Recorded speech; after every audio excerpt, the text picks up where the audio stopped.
Mawar, mawar. Udah 3 menit sudah. Sebelum kita belajar hari ini teman-teman, karena kita berdoa mulai. Amin, selesai. Oke. Sebelum oke ya, harap kondusif ya anak-anakku sekalian. Oke.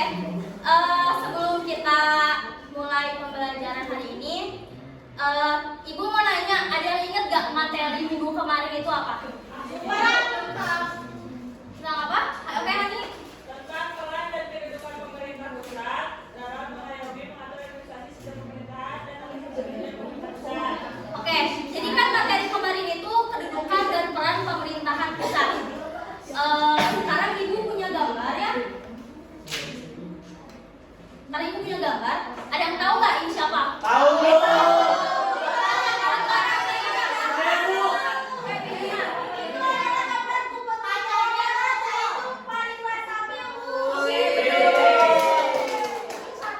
Kalau misalkan ini gambar siapa ini?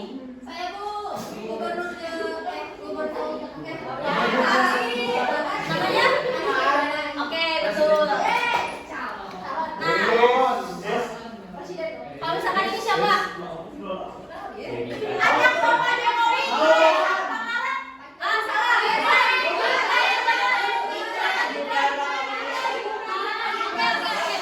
Gibran sebagai apa? anak presiden.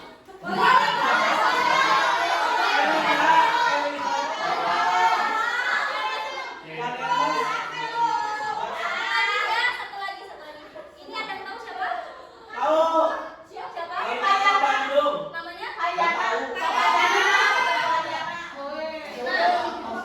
Dari semua gambar yang di sini ya, yang udah Ibu tunjukkan, ada yang tahu nggak kita mau ngebahas apa hari ini? Tokoh. Kepala daerah. Oke, jadi berhubungan dengan gambar-gambar yang di sini, gubernur dan wali kota, kita itu hari ini akan membahas kedudukan dan peran pemerintahan daerah. Oke, karena gambarnya sudah, dari tiap daerahnya sudah, sekarang Ibu mau ada yang mau menampilkan nggak lagu dari daerahnya masing-masing? Aku Bu. Oke, Mawar. Mawar mau nyanyi lagu apa? Mau pesan kampung luhur Bu. Oh, berarti Manuk Dadali ya. Oke. Tapi teman-teman bantuin ya. Mesaknya luhur jauh di awang-awang, beber kenjang-jangna bangun payak haringrang, suku narang goa sejepang matut nangeluh, ngapak mega bari hibernak tarik nyuluh, saha anu bisa nyusukana tandangna, gandang jempat tentang kaya bandinganana, dipika dimir dipika serap kusasama, payak karengan kasieun lewe wawanena.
nggak apa kedudukan dan peran pemerintahan daerah?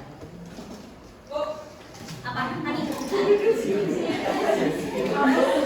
Menjalankan tugas dan fungsi pemerintah di wilayah daerah, Bu. Betul. Oke, boleh lanjut next. Nah, jadi kan yang pertama itu ada kewenangan pemerintahan daerah.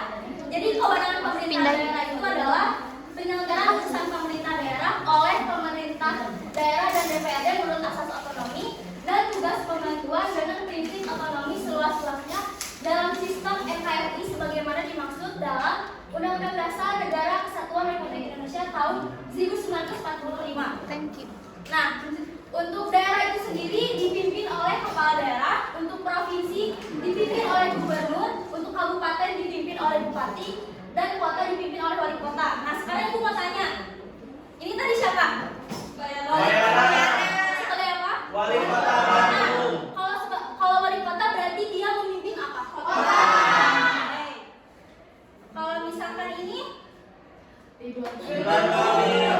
berarti memimpin apa? Provinsi. Oke. Boleh di next? Nah, jadi penyelenggaraan pemerintahan daerah itu menggunakan asas otonomi dan tugas pembantuan. Sebelumnya ibu mau tanya, ada yang tahu nggak apa tugas pembantuan? Nggak ada yang tahu ya? Oke, jadi tugas pembantuan itu keikutsertaan pemerintah daerah dalam melaksanakan asas otonomi untuk melaksanakan jadi yang berfungsi, jadi kewenangannya itu lebih tinggi dan lebih luas di daerah tersebut. Oke, jadi ini ada pasal, ada yang bisa bacain? Bantu ibu? Aku, Bu. Oke, Medina. Oke, ada pasal 16 ayat 1 UUD NRI tahun 1945 menyatakan bahwa negara mengakui dan menghormati satuan-satuan pemerintahan daerah yang bersifat khusus atau bersifat istimewa yang diatur dalam undang-undang yang dimaksud adalah Undang-Undang Nomor 12 Tahun 2008 tentang pemerintahan daerah. Adapun satuan-satuan pemerintahan daerah yang bersifat khusus adalah daerah yang diberi otonomi khusus, yaitu daerah khusus Ibu Kota Jakarta dan Provinsi Papua. Adapun daerah istimewa adalah daerah istimewa Aceh, Kabupaten Darussalam dan juga daerah istimewa Yogyakarta. Oke, jadi sebagaimana yang sudah dibacakan oleh Medina tentang pasal 18 di ayat 1 ini, satuan-satuan pemerintahan daerah itu kan yang bersifat khusus itu ada otonomi khusus. Jadi otonomi khusus itu meliputi dua hal. Yang pertama ada daerah khusus Ibu Kota Jakarta, yang kedua Provinsi Papua. Untuk daerah istimewanya itu ada daerah istimewa Aceh dan daerah istimewa Yogyakarta. Oke, boleh di next. Nah, jadi selanjutnya ada perangkat daerah sebagai pelaksana otonomi daerah. Jadi ada yang tahu nggak sekretariat DPRD itu dipimpin oleh siapa? Nah, benar. Jadi sekretaris DPRD itu bertugas untuk menyelenggarakan administrasi kesekretariatan dan keuangan DPRD. Jadi yang kedua ada membantu dan melangsungnya tugas dan fungsi DPRD. Yang ketiga ada menyediakan dan mengkoordinasi tenaga ahli yang diperlukan oleh DPRD untuk melaksanakan fungsinya sesuai dengan kemampuan keuangan daerah. Sampai sini yang ditanyakan nggak? Oke, boleh di next. Nah, jadi selanjutnya ada peraturan daerah yang bisa disebut perda. Sebelumnya ada yang tahu nggak apa itu perda?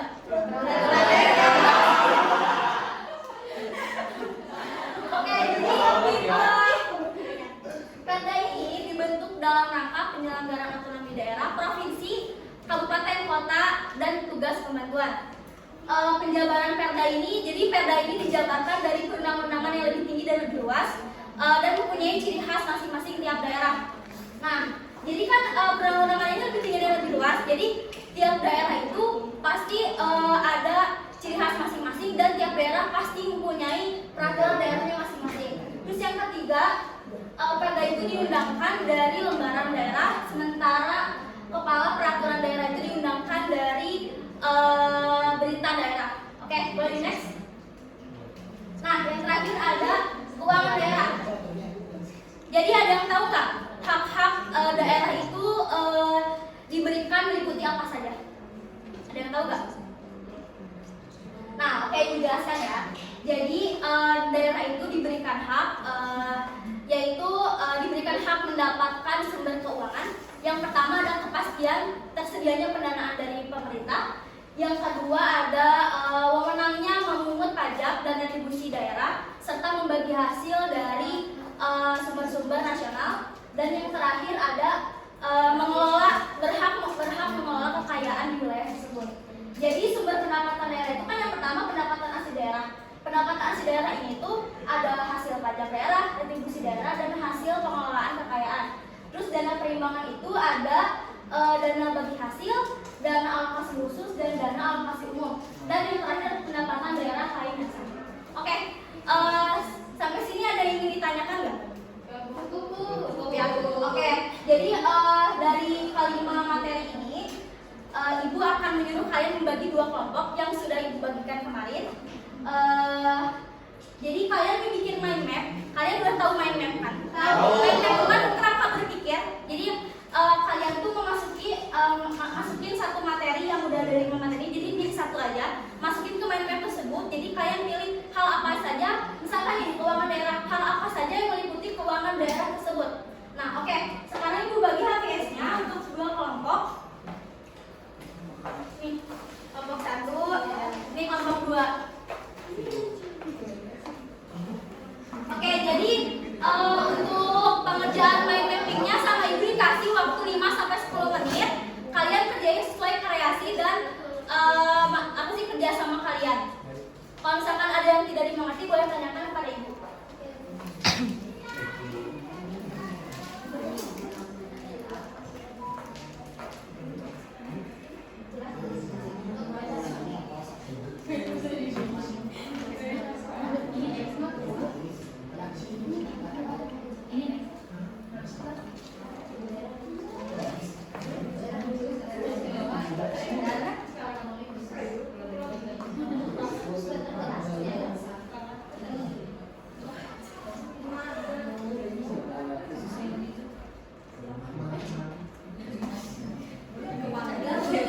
Oke, karena udah ya, jadi untuk kalian presentasikan hasil kerja kalian yang sudah didiskusikan dan dibikin mind map. Perwakilan satu kelompok itu 2 orang, masing-masing 2 orang maksudnya. Jadi nanti kalau misalkan yang udah berani jadi perwakilan kelompoknya sama Ibu dikasih hadiah. Oke, jadi mulai siapa kelompok mana dulu ini?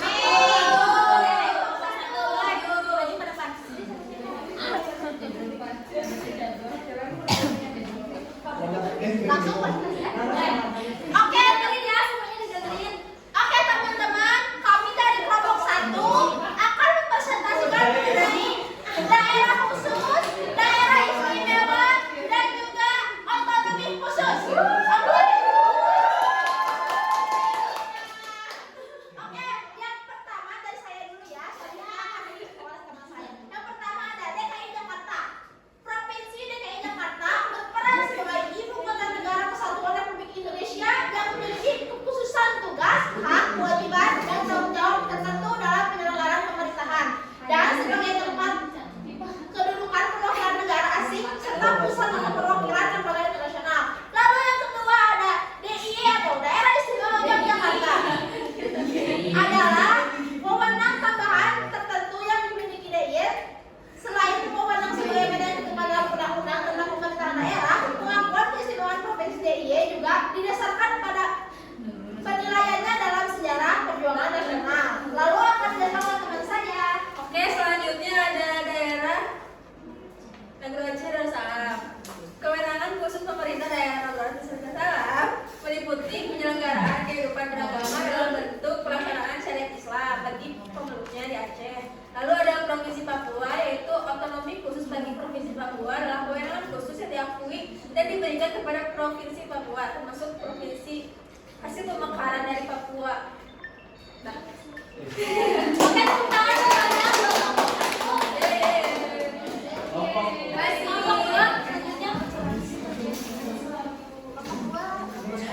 Ini ya tadi. Go.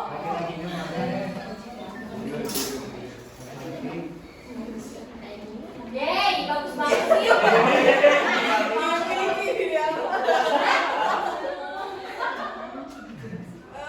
Kita mau menjelaskan kewenangan pemerintah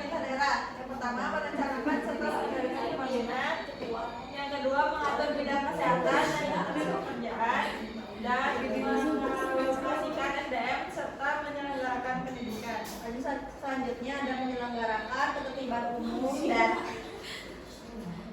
juga keselamatan bagi masyarakat umum. Lalu ada mengatasi permasalahan sosial, mengendalikan bidang lingkungan hidup dan memberikan fasilitas dalam pengembangan UMKM dan juga koperasi. Oke, jadi karena sudah kita belajar bareng masalah kedudukan dan peran pemerintah daerah, terus sudah bikin mind map juga dan presentasi. Untuk itu Ibu sudah mengirimkan link evaluasi di grup kelas. Boleh nanti kalian kerjakan. Untuk itu Ibu, kita selesaikan saja pembelajaran kita hari ini dengan mengucapkan basmalah.